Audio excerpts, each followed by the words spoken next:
আসসালামু আলাইকুম রাহমাতুল্লাহ। সম্মানিত দর্শক, কাছের দূরে দেশ প্রবাসের যারা যেখান থেকে আজকের ভিডিওটি দেখতে আসছেন সবাইকে অসংখ্য ধন্যবাদ। দর্শক, পুরুষরা বিশেষ করে নামাজে সেজদায় গিয়ে এই ভুলটা কখনো করবেন না। যদি আপনি এই ভুলটা করে থাকেন, অনেকে হয়তো অবহেলা করেন, অসতর্ক থাকেন, তাহলে এর দরুন আপনার একটা বড় অন্যায় হয়ে যাবে। আপনার নামাজের পুরো ফজিলতটা নষ্ট হয়ে যাবে। আপনার নামাজ পড়বেন ঠিক আছে, কিন্তু এর ফজিলত সব আপনি লাভ করতে পারবেন না, অনর্থক হয়ে যাবে। তো সেই জন্য দর্শক, আমরা যারা নামাজ পড়ি, আল্লাহর ইবাদত করি, এটা সব লাভের আশা, আল্লাহ সন্তুষ্টির আশাই মূলত করি।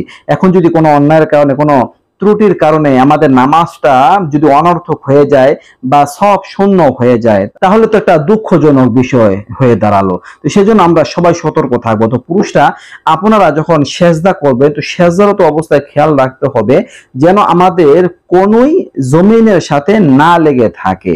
জমিনের সাথে বিছিয়ে রাখা যাবে না, বরঞ্চ কোনোইটা একটু উঁচা করে রাখতে হবে। নিয়ম হচ্ছে উঁচা করে রাখা।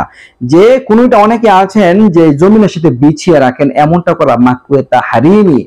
এই থেকে বেঁচে থাকা আবশ্যক কোনো সাধারণ মাকরু না, বড় পর্যায়ের মাকরু।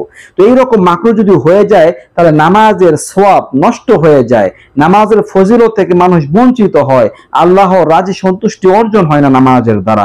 তো আমরা কোনোইটা উঁচু করে রাখার চেষ্টা করব। এরপরে আরেকটা বিষয় শেয়ার করব, যে যখন আপনারা সেজদায় যাবেন, এটা নারী হোক বা পুরুষ, খেয়াল রাখতে হবে সেজদায় যেন আমাদের কপাল এবং নাক উভয়টা মাটির সাথে লাগে, উভয়টাই যেন লাগে।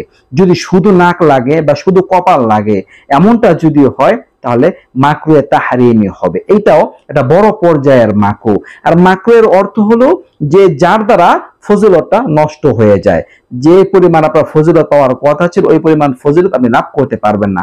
আর মাকরুহে তাহরিমিটা, এটা আরো বড় পর্যায়ের মাকরু, ফজিলত একেবারে নষ্ট হয়ে যাবে। তো সেই জন্য আপনারা যখন সেজদা করবেন, নাক এবং কপাল উভয়টাই যেন মাটির সাথে লাগে, এই খেয়াল রাখতে হবে। তো আমরা নামাজের প্রত্যেকটা হুকুম আহকাম, রুকু হোক, সেজদা হোক, সবকিছুই যত্ন সহকারে করার চেষ্টা করবো ইনশাআল্লাহ। আল্লাহ তাআলা আমাদের সবাইকে তৌফিক দান করুন, আমিন।